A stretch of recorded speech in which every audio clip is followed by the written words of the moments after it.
Bueno, como decíamos, vamos a dar paso a la mesa Acceso y financiación de terapias avanzadas, perspectivas del Sistema Nacional de Salud, la industria y la regulación. Y para ello contamos con doña Lourdes Gil, jefa de área de tecnologías farmacéuticas o Dirección General de Estrategia y Ecosistemas Industriales del Ministerio de Industria y Turismo. Bienvenida. Buenos días.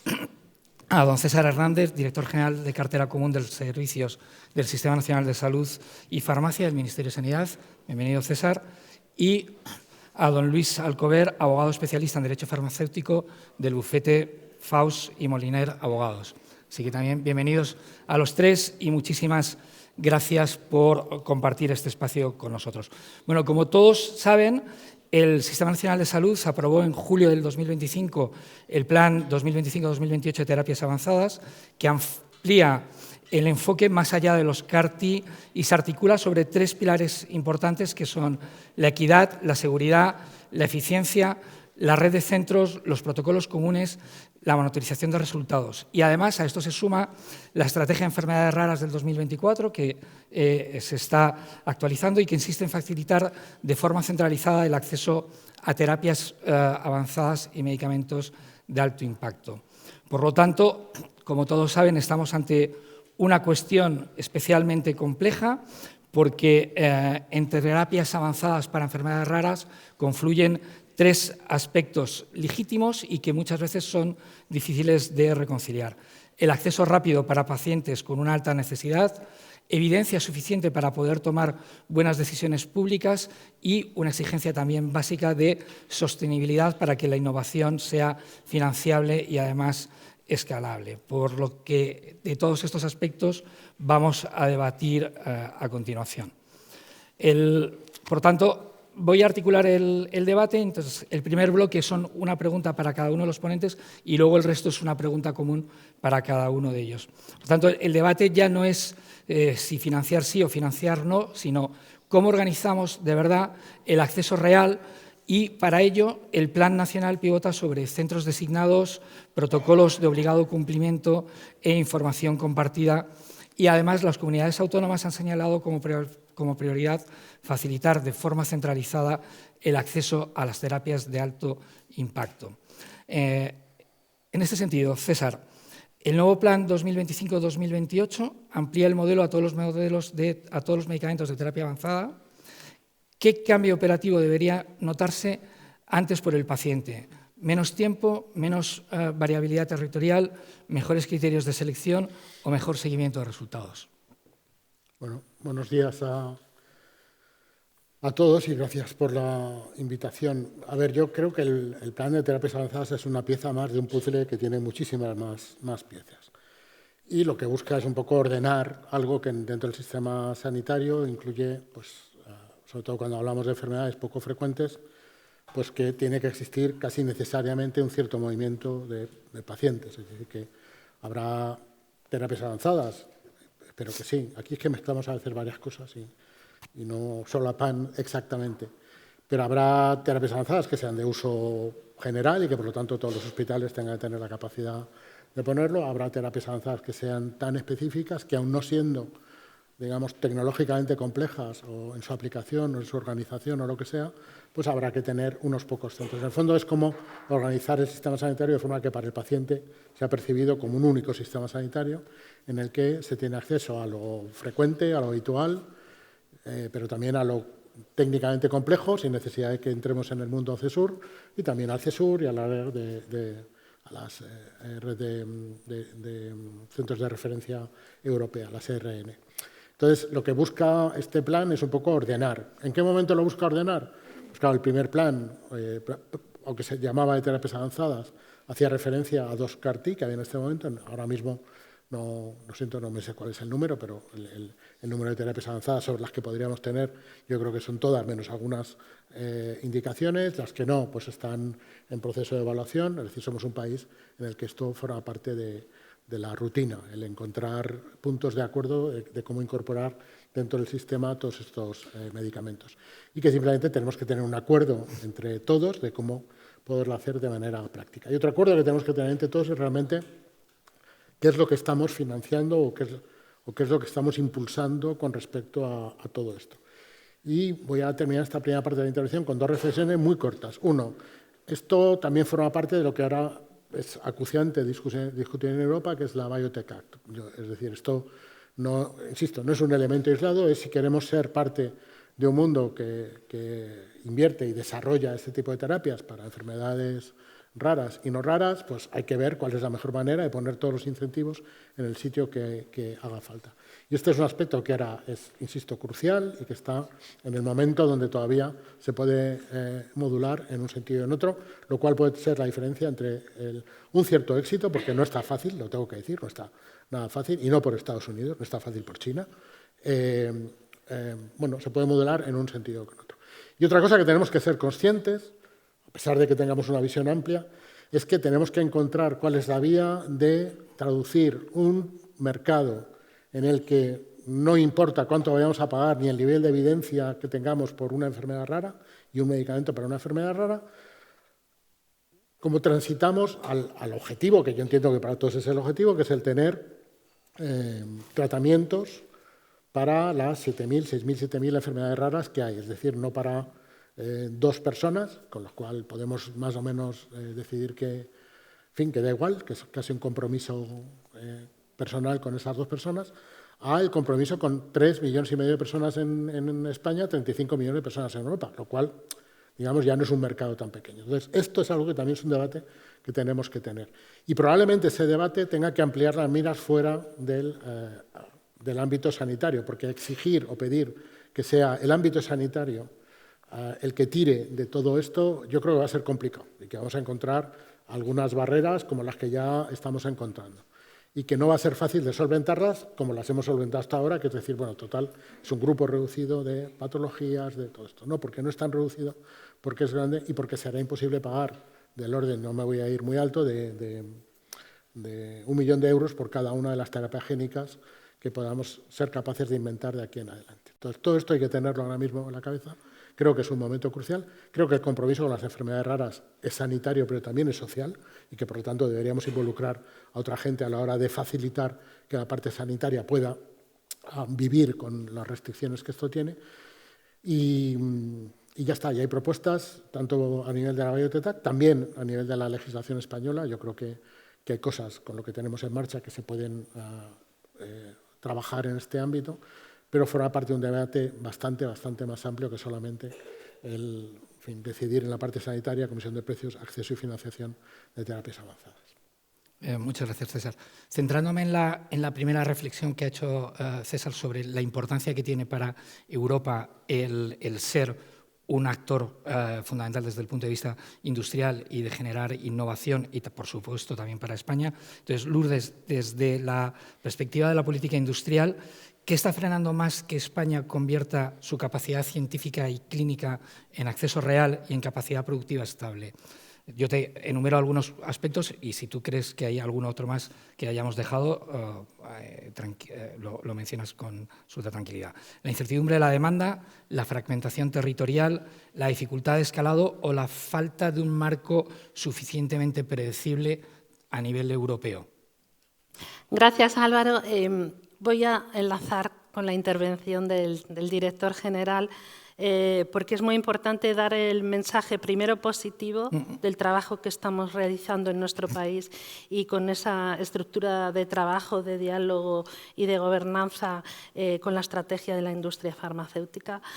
Por supuesto, no es una cuestión solo de política sanitaria, no sé el orden, política sanitaria, industrial, sanitaria, pero tenemos que crear entre todos un ecosistema que en particular para las terapias avanzadas y para las enfermedades raras, con la casuística y especificidad que tienen tanto los medicamentos como los pacientes, las patologías y las empresas, hablar de cuellos de botella, hablar de dificultades, nos supone hacer unos planteamientos teniendo en cuenta qué tipo de empresas están detrás, porque no es lo mismo establecer un marco de trabajo de aproximación de objetivos con muchas de las empresas. Algunos de los patrocinadores de este evento tienen una concepción de empresa que es muy distinta a lo que puede ser una pyme nacional que apunta a ese problema que está identificado de escalado, en el diagnóstico que hemos realizado todos de necesidad de establecer un puente entre la generación del conocimiento, no solo de pequeñas empresas, spin-off, grupos de investigadores. Sabemos que a nivel nacional necesitan de la ayuda financiera y de mecanismos ágiles y eficaces para hacer real que ese medicamento finalmente llegue a ser comercializado e incluido en la prestación, pero eso es un tipo que hay que abordar, que estamos abordando. Tenemos mecanismos financieros que nos pueden ayudar, tenemos entidades que nos ayudan hacia las pymes, como es ENISA, y fondos para poder apoyar esto. Tenemos un gap sobre el que estamos trabajando y luego es crear ese ecosistema en el que no solo la ciencia, que por supuesto tiene esa alineación y en la que estamos trabajando en industria y ciencia e innovación, pero en el marco del acceso de la autoridad reguladora y financiadora tenemos debilidades y nosotros lo que tenemos que trabajar de forma alineada para que la política industrial esté dando impulso y refuerzo a la sanitaria en temas como los medicamentos huérfanos y estas patologías en las que todos afirmamos y estamos convencidos de la necesidad de mejorar e impulsarlo y facilitar que lleguen lo más rápido posible a los pacientes. Muchísimas gracias. Y todos estos cambios y todos estos impulsos, al final, se tienen que plasmar en una legislación que lo permita agilizar. Entonces, desde la perspectiva jurídica, Luis, y contractual, ¿cuál sería el ajuste regulatorio más urgente para que la incorporación de las terapias avanzadas deje de ser una cuestión prácticamente artesanal o que se va ajustando como un traje a medida para cada una de las que se van incorporando y puedan tener una mayor predecibilidad y un acceso más rápido? Gracias Álvaro. Yo creo que cambios regulatorios importantes hay muchos y podremos solamente abordarlos ahora. Tienen que ver con contratación pública, que no sea un corsé demasiado rígido y que podemos, digamos, construir pagos por resultados. Tiene que ver con lo que se comentaba en la otra mesa de la compaginación entre la atención hospitalaria y los medicamentos industriales con autorización de comercialización. Tiene que ver con lo que comentaba César, y creo que es clave, de cómo pasamos de un modelo de tratamos a 20 a tratamos a cientos de miles, qué paraguas regulatorio puede cubrir y dar respuesta a esto.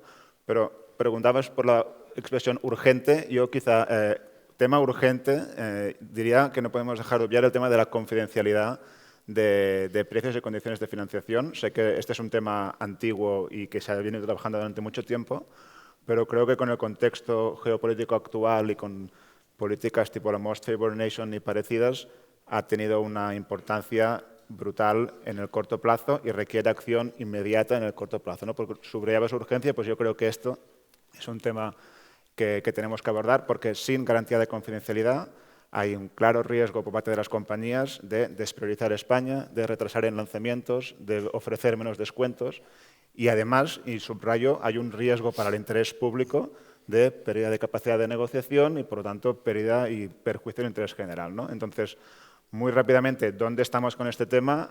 La tesis es que con el marco actual la confidencialidad ya queda garantizada y, de hecho, la Audiencia Nacional se pronunció unas sentencias el año pasado a favor de la confidencialidad, de que el 97.3, digamos, no protege solamente lo que las compañías dan al Ministerio, sino también las resoluciones de financiación, y que transparentar eso era un quebranto inasumible por el interés, digamos, general, y subrayo el tema de interés general y no solo de compañía, pero obviamente hay una incertidumbre porque el tema está sub iudice, el Tribunal Supremo tiene que pronunciarse, por lo tanto hay que hacer algo, ¿no? La incertidumbre no es positiva, hay que actuar. ¿Cómo hay que actuar? Y creo que aquí la Administración lo ha hecho bien.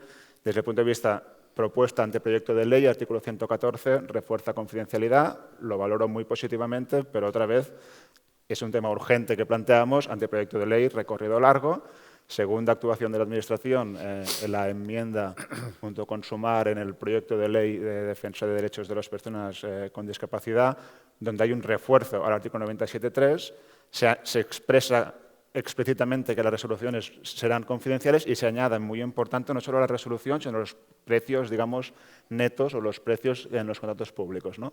Por lo tanto, respuesta a tu pregunta, yo creo urgente, apuntalar la confidencialidad en el 97.3 de la Ley de Garantías, hacerlo cuanto antes, esta vía de la enmienda yo creo que es bueno, ¿no? Y de hecho, para cerrar, en la propia exposición de motivos de la enmienda, traduce muy bien cuál es este mensaje, ¿no? Porque dice, uno, confidencialidad es un elemento estructural para el sistema, imprescindible para acceso, equidad, innovación y, digamos, sostenibilidad. Dos, urgente actuar, y subrayo urgente, que es lo que preguntabas, por la incertidumbre del Tribunal Supremo, no sabemos qué va a decir respecto al 97.3, y además la incertidumbre por políticas como la Most Favored Nation y parecidas. Tenemos que, entre comillas, en el corto plazo protegernos. Luego ya veremos a la larga qué hacemos, pero en el corto plazo protegernos, ¿no? Entonces, yo creo que cambio urgente, importantes muchos más que ojalá ahora tengamos tiempo de debatir, ¿no? Pero urgente, prioritario, este hay que abordarlo enseguida. Pues muchísimas gracias por identificarlo con tanta claridad. Vamos a pasar al bloque segundo de financiación y de reparto de riesgos. Hablando de las terapias avanzadas que estaban disponibles, en el último informe de AELMUS sobre acceso a los medicamentos huérfanos en España, de diciembre del 2025, señalaba que había 61 medicamentos de terapia avanzada para enfermedades raras, 15 contaban con autorización de comercialización, de estos 15, 14 tenían código nacional, 9 estaban financiados, los 9 estaban dentro del programa de seguimiento de Seguimed, 8 tenían incorporados protocolos farmacoclínicos en Waltermed y 8 incluían algún tipo de pago por resultados. En ese sentido, creo que además desde hace unos años el número de medicamentos huérfanos financiados en España ha crecido y además se ha reducido también el tiempo, aunque todavía para los pacientes sigue siendo un tiempo demasiado elevado. Es verdad que tenemos también, como estáis viendo, estamos Seguimed, Waltermed, estructuras para poder hacer el seguimiento y medir los resultados de estas terapias, pero no conseguimos o no terminamos de generalizar todo este proceso también de forma rutinaria. Entonces, mi pregunta a los tres es decir, cuando partimos de una evidencia clara, que es que la evidencia para todo este tipo de medicamentos normalmente es muy limitada y con alta incertidumbre. La necesidad, por otro lado, clínica para los pacientes es muy elevada y muy urgente para que llegue a ellos lo antes posible, con un impacto curativo muy elevado y muchas veces este tipo de terapias son one shot, por lo tanto exigen el esfuerzo en el momento presente y los beneficios se van a recoger a lo largo del tiempo.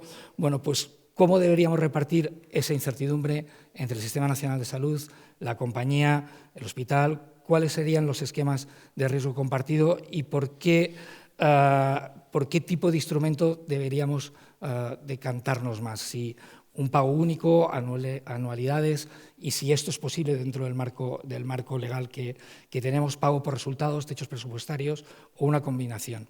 Y luego, aunque intuyo que la respuesta la tenemos más o menos todos claro, ¿por qué los acuerdos de pago por resultados siguen siendo casi artesanales y son muy difíciles de implementar porque terminan siendo una sobrecarga para los profesionales sanitarios y para el propio sistema? Pues a los tres, podéis contestar como si queráis. Queréis yo misma. Gracias, Lourdes. Creo que no podemos perder el foco en que hablamos de patologías que afectan muy pocos pacientes y, por tanto, el abordaje de financiación es muy particular. Cuando se den premisas, o siempre que se diesen las premisas, de que hay un medicamento de alta necesidad para los pacientes, con cierta evidencia que es necesario incorporar porque no hay otras opciones, debemos ser ágiles. La forma de mitigar o de paliar las incertidumbres, tanto clínicas como financieras, hasta ahora hemos encontrado que la mejor forma de poder gestionar todo esto es con el modelo de pago por resultados. Pero tenemos que ser rápidos partiendo de que no podemos perder tiempo en negociaciones y ese es el gran problema que tenemos en general, pero para estos pacientes deberíamos superarlo y establecer un mecanismo casi industrializado, permitidme el término, que fuese estándar, rápido y que permitiese mitigar todas estas debilidades, todas estas incertidumbres, medir, ponerlo en práctica, obtener evidencia en vida real, ir midiendo y tomar decisiones si no cumplen los requisitos de beneficio clínico esperado. Pero si hay una oportunidad, hay que darle una salida. Tenemos que ser rápidos, tenemos que ser ágiles y midiendo tenemos que ir reconduciendo las decisiones. Los pacientes necesitan escuchar que viene un mecanismo que va a introducir agilidad, que es lo que necesitamos todos. César. A ver, es un tema, déjame que trate de contextualizarlo un poco, es un tema complejo, porque obviamente yo creo que hay que dar acceso a tan pronto como sea, pues obviamente sí, ¿vale? Pero obviamente sí, incluso empieza antes de la propia autorización, ¿vale? A mí cuando una compañía viene y me dice, no, tenemos mucha prisa y tal, y me dice, bueno, pues hemos tratado a algunos pacientes porque había una necesidad no cubierta y ha habido que pegar el paso, aún con incertidumbre. Es decir, yo entiendo que esto, las personas no siempre en las cosas que nos afectan estamos dispuestos a aceptar que hay plazos concretos o hitos concretos que son los que marcan un determinado tipo y que los riesgos uno puede incluso personalmente decir lo que hay. Una de las cosas que a mí me han preguntado varias veces si estoy a favor, y sí, estoy muy a favor y hay que desarrollarlo. De hecho, yo creo que la aplicación de la cláusula de excepción hospitalaria en España es una sandbox. Yo estoy a favor de que haya sandboxes y yo creo que este es uno. Y creo que, además, el sistema sí que tiene que ser valiente e incluso pagar por algunos de los costes que se producen en esas situaciones, incluso antes de la autorización, ¿vale? Creo, además, que una buena parte de lo que terminamos pagando por un medicamento, por una enfermedad rara, no tiene que ver ni con el resultado que tú vas a obtener para esa enfermedad rara, ni con cómo se fabrica el medicamento, ni cómo de complejo es, sino que está simplemente incentivando, alentando que, o bien para esa enfermedad haya soluciones mejores en el futuro, o que haya soluciones para enfermedades raras. Es decir, si uno se mete en el mundo de la terapia génica, supongo que al final hay una parte de la tecnología que es muy estándar y que otra parte es como el cassette que le cambias al radiocassette, ¿vale? Y que, por lo tanto, en algún momento esto tendrá que irse ajustando a otro tipo de situaciones porque gran parte de la investigación que haya habido que hacer ya estará pagada de antemano. Tercera cosa, yo creo que hay enfermedades donde realmente hacerlo muy complejo, el generar evidencia, lo único que hace es hacer que el procedimiento sea más caro para todo el mundo, para las compañías, para nosotros, y al final esto, perdonad, que no paga son los sistemas, no hay otro pagador aquí, no competimos, no estamos en un mercado donde hay un 75% privado y un 25% público, por lo tanto, la parte pública, en fin, tiene un 25% de responsabilidad. No, aquí tenemos el 100% de la responsabilidad de que esto tiene. Pero también creo que una parte, vuelvo al argumento anterior, de lo que pagamos no es un dinero que tenga que ver, o sea, que si tú le aplicas criterios sanitarios, la mayor parte de las veces el pagador va a decir, mira, no lo sé, no sé lo que va a pasar, tengo incertidumbre, y que por lo tanto debería haber, digamos, algún tipo de mecanismo, algún tipo, no digo, sabéis los que me habéis oído alguna vez que yo, en fin, ampliando la disposición adicional sexta, como la queremos ampliar en el anteproyecto de ley, una idea es dedicar parte de esto a disminuir la aversión que puede tener un pagador, que le pones un medicamento para una cosa que, sinceramente, si lo mide por parámetros de cuánto funciona normales, pues lo normal es que diga que no. Y cualquiera de nosotros diríamos que no. Pero que, sin embargo, como estamos pagando otra cosa, como estamos incentivando otro tipo de cosas, la respuesta debería ser que sí.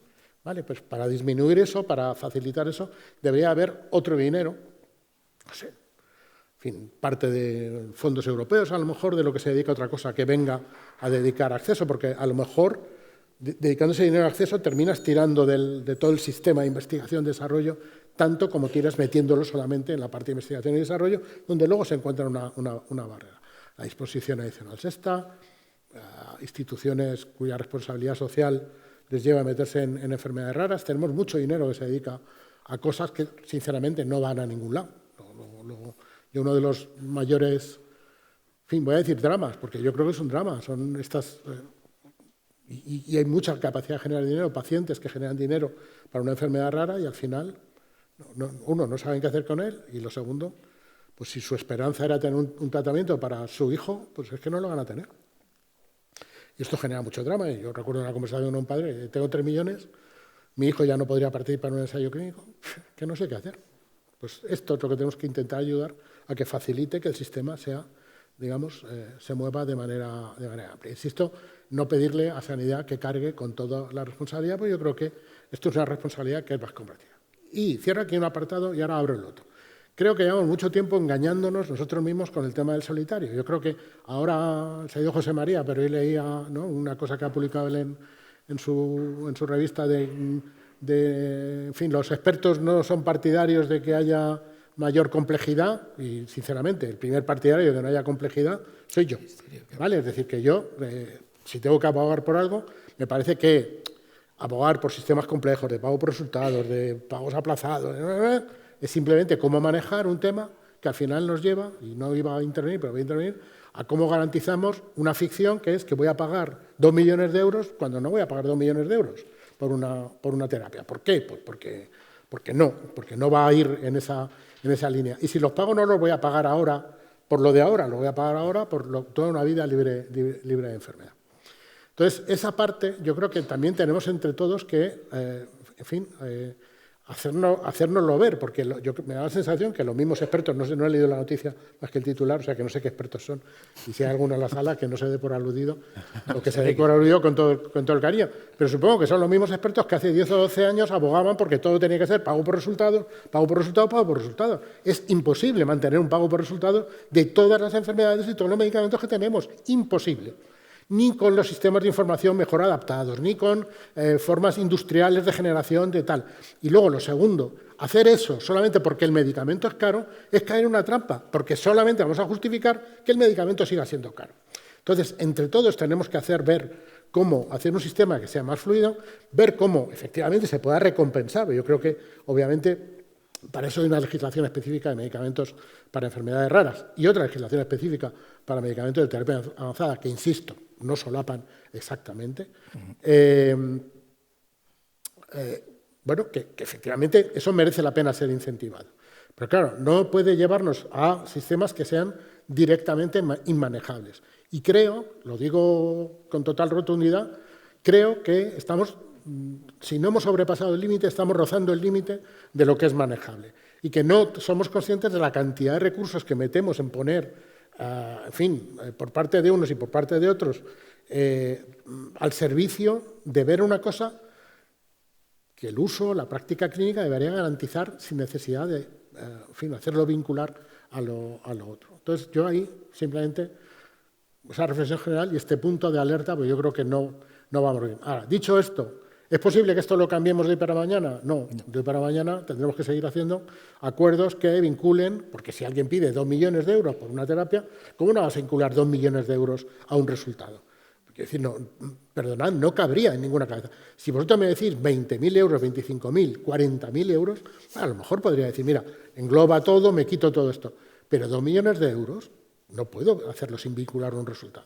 Ahora, cada uno que venga y pille el ticket del número de estoy por delante, lo que está haciendo es que todos los que vengan detrás lo tengan más complicado.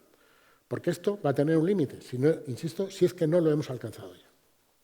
Muchas gracias. Luis. Sí, yo no me extiendo mucho porque se ha respondido, pero veo que hay una sensación generalizada en contra del pago por resultado o poniendo el foco en los No perjuicios... es en contra del pago por resultados. Déjame que lo diga bien claro, porque Perdón, o sea, que me parece que, o sea, lo que tiene que pasar es que los clínicos tienen que ver que los resultados y las cosas que triunfan tiran para adelante, y las que no deberían de ser abandonadas. Aquí también abogo. No es en contra del pago por resultados, es en contra del pago por resultados como mecanismo de autoengaño para justificar un precio exageradamente alto, ¿vale? O, en su defecto, cómo ocultar a los ojos de Trump o de quien sea que realmente lo que está pagando, que insisto, a mí me importa mucho más que el precio, lo que voy a terminar pagando, que lo que está pagando este señor por el medicamento son 30.000, 40.000 euros, que, insisto, ya es mucho dinero, ¿eh? Vaya por delante que estamos hablando de cantidades que las aceptamos como con mucha facilidad, pero ya sigue siendo mucho dinero. Es decir, yo no he echado la cuenta, sí que eché la cuenta en su momento de 2 millones. Creo que 2 millones son para 3,5 millones de personas, 1.125.000 millones de millones. ¿Vale? Para que tengamos una cantidad que pensemos todos, bueno, igual la podemos afrontar. ¿Vale? No la podemos afrontar. Pero si tú vas reduciendo en eso, ¿vale? Llega al punto que sea, multiplica por 3,5 millones y digamos cuánto es. Por cierto, ahora mismo estamos en un 7% de todo el gasto, inversión, llamarlo como queráis, porque es el dinero que hay, y le ponéis el adjetivo que queráis, en medicamentos para enfermedades raras, el 7%. ¿Puede ser el 10? Puede ser el 10. ¿Puede ser el 15? No lo sé. ¿Vale? Ahora, no podemos dejar de pagar todo el resto de la sanidad por pagar todos los medicamentos para enfermedades raras. Esto tenemos que ser conscientes. Y en algún momento habrá gente que verá obstaculizada la siguiente porque hemos hecho, digamos, una excepción con la primera. Yo doy dos ideas y seguimos para no largarnos en este punto, pero entiendo que hay como dos niveles, ¿no? El nivel actual, con pocas personas, nivel quizá futuro, en el que habrá quizá muchas personas que tratar. En el nivel actual, creo que el pago por resultados sigue siendo una de las opciones más claras para gestionar esta incertidumbre, si funciona pago, si no funciona no pago, y además con la idea esta de que sea un pago por resultados a largo plazo, ¿no? Estas terapias one shot, en principio el mensaje es valor terapéutico enorme y potencial casi curativo. Por tanto, desde el punto de vista en el corto plazo, siendo muy simples, como se ha destacado antes, tiene que haber posibilidad de acuerdos de pago por resultado a largo plazo. Y luego ya veremos cómo lo hacemos. Y muy rápidamente, porque ha habido discusión para llevarlo al terreno estrictamente jurídico, ¿estos pagos por resultados a largo plazo son o no son posibles a día de hoy? Se ha hablado mucho, creo que el mensaje, y rápidamente, es que sí, a día de hoy hay margen bajo la Ley de Contratos del Sector Público para articular estos contratos. Hay quizá dos temas que han discutido mucho, que es el tema de que no se pueden aplazar pagos a largo plazo. El 102.8 prohíbe el aplazamiento de pagos, el 29.4 prohíbe los acuerdos de suministro a largo plazo continuado. Yo creo que estos pagos por resultados, que sí tienen sentido por ahora, son viables en base a estos dos artículos, digamos, porque no estoy aplazando el pago. Estos 2 millones que comentábamos, no es que los 2 millones hay una obligación ahora y luego lo aplazo en cómodos lo pago en cómodos plazos, no, sino que cada año, en función del cumplimiento del objetivo terapéutico, nace o no nace la obligación. Por tanto, no hay un aplazamiento, estamos ok desde ese punto de vista. Y el tema de los 5 años famosos de la duración, que alguna vez también nos ha, digamos, puesto preocupación, la ley, cuando dice que los acuerdos no pueden durar más de 5 años, no está pensando en pago por resultado, está pensando en acuerdos de suministro continuado, de decir, bueno, yo le iré suministrando este producto durante 5 años. Entonces, la ley dice máximo 5 años, porque si no es un cierre de mercado anticompetitivo, yo creo que puedan entrar otros competidores y puedan, digamos, ir ofreciendo. No quiero que haya acuerdos a 6 años, pero si hacemos un acuerdo de pago por resultados a 10 años, no estamos en este escenario, simplemente un acuerdo del one shot que se administró en su momento, cómo lo vamos pagando, ¿no? Por tanto, yo diría que estando de acuerdo con el mensaje de que a largo plazo pagos por resultados seguramente habrá que ver una fórmula distinta porque el número de pacientes crecerá muchísimo. En el corto es la única solución en este tipo de casos de precios muy altos y creo que la ley por ahora lo avala. Y simplemente un matiz pequeñito en el anteproyecto, en la disposición final, se hizo esta pequeña aproximación de decir, vamos a clarificarlo, y ahí ponía que en las terapias génicas esto del tema de los 5 años podrá extenderse hasta 10, ¿no? Bienvenida la clarificación, pero lanzaría un mensaje de cuidado porque esta previsión que se hace en el anteproyecto de ley cubre solamente las terapias génicas y no el resto y cumple para 10 años y no más años. Entonces, que no con la voluntad de clarificar nos pongamos en una situación quizá más complicada que la que teníamos antes. Pero en todo caso, comparto plenamente la vocación de simplicidad y de si en un futuro hay que ver mecanismos distintos. Pero yo creo que en el corto plazo tenemos que avanzar hacia ahí y también diría, que valga 2 millones, 1 o 3, no es porque haya un pago por resultados. Digamos, yo creo que es por el valor que aporta vale 2 y luego cómo lo hacemos para pagar estos 2 con pago por resultados. Pero no ligaría el vale 2 por el pago por resultados, ¿no? Porque entonces quizás es un mensaje un poco pero comparto el resto de puntos. Habría que incorporar que el pago por resultados no debería ser por el precio, sino por la incertidumbre en el resultado, yo creo. Es para cubrir la incertidumbre terapéutica asociada. César. Sí. Una cuestión, efectivamente, en el anteproyecto estaba solo la terapia génica, en el proyecto final está todas las terapias avanzadas, todas las que puedan tener efecto diferidos, ¿no? Si no lo recuerdo mal. Segundo, esto de todas maneras, y perdonad, tampoco es la panacea, ¿vale? Porque, en fin, estamos en un mundo donde la movilidad es prácticamente todo lo principal que reclama, es decir, ahora, ¿por qué la gente coge una plaza de Mir o coge otra y tal? Pues la coge porque le gusta estar cerca de un aeropuerto, cogerse... y luego hay mucha movilidad, ¿vale? Si el obligado al pago del primer shot, one shot, es Lourdes, ¿vale? Y luego de repente el señor que efectivamente se ha curado y todos esos beneficios que Lourdes tenía que haber sentido en sí mismo, cotiza, trabaja, es productivo, no sé qué, no sé cuántos, de repente los tengo yo, ¿qué va a seguir pagando Lourdes? ¿Y cómo voy yo a transferirle la obligación de pago de los 10 años? Y otro problema, digamos, también, digamos, complejo de manejar. ¿Cuánto es justo? Pues yo estaría dispuesto a pagar toda la vida, pero esto es toda la vida como un seguro. Es decir, de los seguros tú pagas una fee relativamente corta. Lo que no se puede pagar es 100.000 euros todos los años, toda la vida, ¿vale? En fin, porque esto cambia. Yo creo que, a ver, estando de acuerdo, lo primero, cada enfermedad será un mundo y habrá que ver, habrá gente que... Pero tampoco está mal que tenga un límite, como lo tienen otra serie de cuestiones, porque, en fin, yo puedo asumir, mire, durante 10 años, pues yo ya he terminado un poco de cubrir con lo que he pagado, lo que sea. Todo lo que venga por detrás, pues efectivamente, si todo esto funciona, ya está pagado. Pero también te digo, si todo lo que viene por detrás es que, y tampoco es descartable, esto se cae, asumo otra vez todo el marrón, por decirlo de alguna manera, y seguir pagando.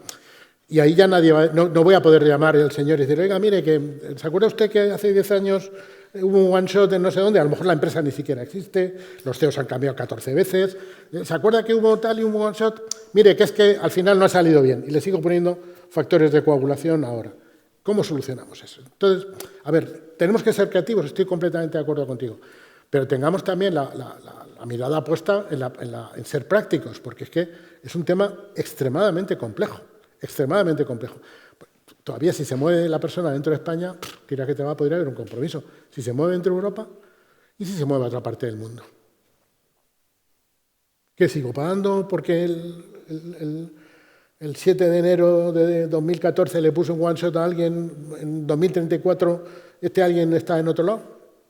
¿Y si ha fallecido por otra causa?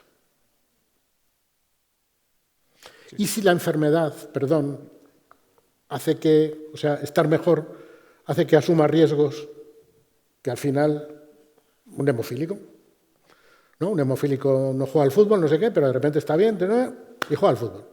Y de repente todo lo que me iba a evitar, cirugías, hemartos, no sé qué, lo tengo ahí.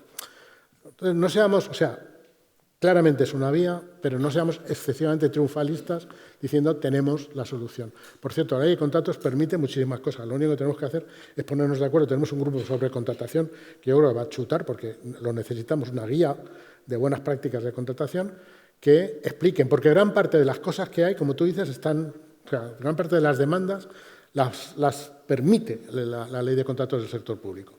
Pero hay que convencer a los interventores también. Varias cuestiones. Se han comentado 5 años, tenemos experiencias, nos queda corto para pagar determinadas patologías. Decía César, cada enfermedad, cada patología es un mundo y por eso hacemos acuerdos, pago por resultados artesanales, que no te hemos respondido. Y yo tengo experiencias de financiación realmente muy positivas. Nos hemos enfrentado a todo tipo de situaciones. Hubo una patología que solo había 7 pacientes en el país. Y para trabajar en el modelo y conseguir un acuerdo y elaborar un protocolo farmacoclínico, intervenimos más personas que pacientes en el país. pero hizo posible que lográsemos que ese medicamento estuviese accesible a los pacientes.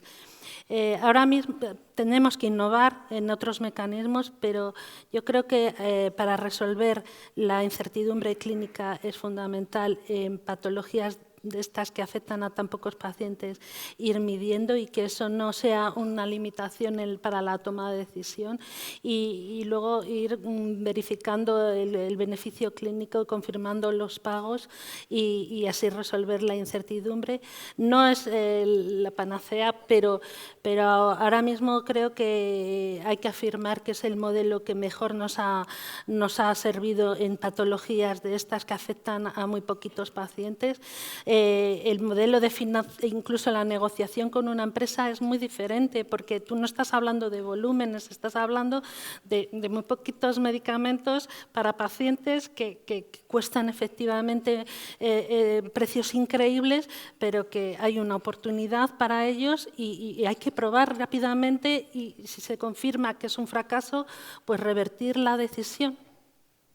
Y una cosa a añadir, y variables que sean realmente fáciles de medir. Es decir, meter a la gente en cuestionarios que luego no sabes lo que son y tal, es casi pedir a los pacientes que se conviertan en atletas olímpicos el día que van a pasar la reválida de si sigo con el tratamiento o no sigo con el tratamiento. Y una cosa que también hay que debatir, ¿vale? Hay que tener cuidado porque, insisto, queremos tratar 6.000, 7.000 enfermedades, 3,5 millones de personas. Pero claro, si la sexta terapia para una enfermedad rara sigue siendo inflacionista, no reemplaza nada y es más fácil de desarrollar En fin, ya tengo los tornillos del ajuste del ensayo clínico bien para tenerlo todo medido. Es más fácil desarrollar una quinta terapia en una enfermedad rara que una primera terapia para otra enfermedad que no tiene tratamiento. Pues igual lo que conseguimos, perdonar, es incentivar que haya muchos tratamientos para unas pocas enfermedades raras, pero no el objetivo que tenemos de todas las enfermedades. Bueno, yo creo que esta pregunta ha suscitado más debate del que teníamos previsto, entonces nos quedan 2 minutos para finalizar. Entonces, una pregunta telegráfica. Acabamos de ver que ya ha salido la primera evaluación clínica conjunta europea, las terapias avanzadas y los medicamentos oncológicos están sujetos a estos. En este sentido, ¿creéis que este proceso va a poder acortar los plazos en la evaluación y en la toma de decisiones o simplemente cambia los actores que están haciendo esto? Pregunta telegráfica y luego cerramos el debate. Es decir, el nuevo proceso de HTA europeo, ¿creéis que va a ser un facilitador para la toma de decisiones desde un punto de vista más rápido, desde el acceso? Dar una idea muy rápida. Yo creo que entre los objetivos centrales no está la rapidez, sino hay otros, coherencia, etcétera. De hecho, en la presentación de antes de los 10 puntos no estaba la rapidez, pero es verdad que el reglamento prioriza mucho la idea de paralelismo, HTA paralelo regulatorio, por lo tanto esto, por definición, avanza muy rápido, generación de evidencia más rápida. Y 2, los plazos que prevé de 30 días desde la CE son plazos ambiciosos y, de hecho, este primer JCA se ha publicado antes de los 30 días. Por lo tanto, parece que el primer punto estamos yendo por el buen camino y se está yendo rápido. A partir de aquí dependerá de qué punto lo absorbamos o no, cómo lo miramos, si duplicamos o no, pero digamos, la ambición a nivel de reglamento HTA está y creo que vamos por el buen camino en términos de rapidez. Bien. El procedimiento de evaluación yo creo que se va a ver favorecido, va a ser de mayor calidad, necesitamos recursos, sí es verdad, pero nos va a lograr avanzar en evaluación. Ahora hay que superar la parte nacional y estamos trabajando en ello. Pero yo ahí creo que es el gran cuello de botella, nos preguntabas. Pero sin duda yo creo que vamos a avanzar en evaluación. Yo creo que ganaremos en coherencia. Nosotros, desde luego, no pensamos aquí en España repetir evaluaciones que ya están hechas, con lo cual asumiremos esa parte. De todas maneras, creo que el cuello de botella no es ese el cuello de botella. Y quien cree que ese es el cuello de botella es porque cree que ese es el elemento por el que tiene que tomar la decisión va a tener que decir, oh, sí, si esto dice tal. Y esto no es así, ¿vale? Aquí, al final, el elemento de la toma de decisiones, lo que hace la Comisión de Precios, es el elemento central para que algo sea incluido dentro del sistema. Y ahí es donde hay que poner también los esfuerzos a la hora de presentar rápidamente propuestas que se puedan llevar, se puedan defender y, eventualmente, aprobar. Muy bien, y para finalizar, que ya estamos prácticamente en tiempo, ¿qué línea roja no deberíamos cruzar en todo este proceso de evaluar, dar acceso en todo lo relativo a terapias avanzadas y medicamentos huérfanos? Ha puesto muy fácil, ninguna línea roja, ¿no? ¿Quién cruza líneas rojas? ¿O dónde pondrías la línea roja? No, yo creo, a ver, no vamos a hablar de líneas rojas. Yo creo que esto, o tenemos la capacidad, como ha dicho Lourdes al principio, de verlo de una manera integrada y ser capaces de colocar los incentivos de manera que esto tenga sentido, el sistema funcione, esté recompensado, los pacientes accedan, la parte del precio quede fuera y no sea un obstáculo, nos podamos poner de acuerdo y tener un sistema que cada vez invierta más, pero que al mismo tiempo sea sostenible, es decir, que financiar una terapia hoy no te impida financiar otra al día siguiente. Es decir, si somos entre todos capaces de hacer esa visión transversal y coherente, yo creo que esto funcionará y no habrá líneas rojas. ¿Cuáles son las líneas rojas?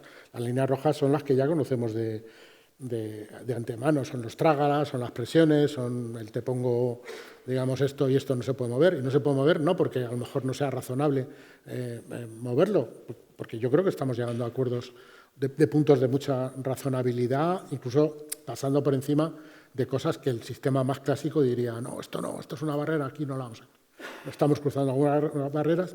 Yo necesito que la gente, también la industria, la gente entienda, en fin, cómo acercarnos lo antes posible y poder tomar estas decisiones. Espero tener el Real Decreto de Evaluación de Tecnologías Sanitarias, en fin, en 3 semanas como mucho, ya en vigor, con todo lo que viene después, y espero tener la ley aprobada entrando en el Parlamento, pues ojalá antes del verano, ¿vale? Y luego ya y espero tener un Real Decreto para audiencia pública a final de mayo de precio y financiación. Es decir, todo eso yo creo que se tiene que ir moviendo. Pero hay una cuestión fundamental, y aquí sí que me voy al análisis del principio. Aquí lo que nos estamos jugando, aparte o sea, yo creo que sí que la salud tiene que ser importante, perdona que me ponga, yo creo que como elemento tractor la gente lo entiende más, la gente entiende que esa parte. Ahora, ese es un elemento tractor muy poderoso para que haya desarrollo industrial, para que haya investigación, y hay que utilizar ese modelo bien organizado, transversal, de forma que el dinero que coloquemos dé el mejor de los resultados. Telegráficamente, yo creo que hay que lanzar un mensaje positivo de trabajo alineado, muy transversal, que nos puede ayudar, facilitar en un tema en el que estamos de acuerdo en muchas cuestiones, pero que tenemos que superar nuestras dificultades y vamos a trabajar interministerialmente y con todo el sector. Tenemos una mesa de trabajo, de diálogo, de comunicación permanente y entre todos tenemos que superar dificultades porque el tema de medicamentos huérfanos tiene la sensibilidad y el apoyo de todos y eso nos tiene que ayudar a superar los obstáculos. Entonces yo creo que la estrategia tiene que abordar de manera específica esta situación con estos medicamentos y con estos pacientes y estamos, yo creo, en el buen camino. Gracias. Luis.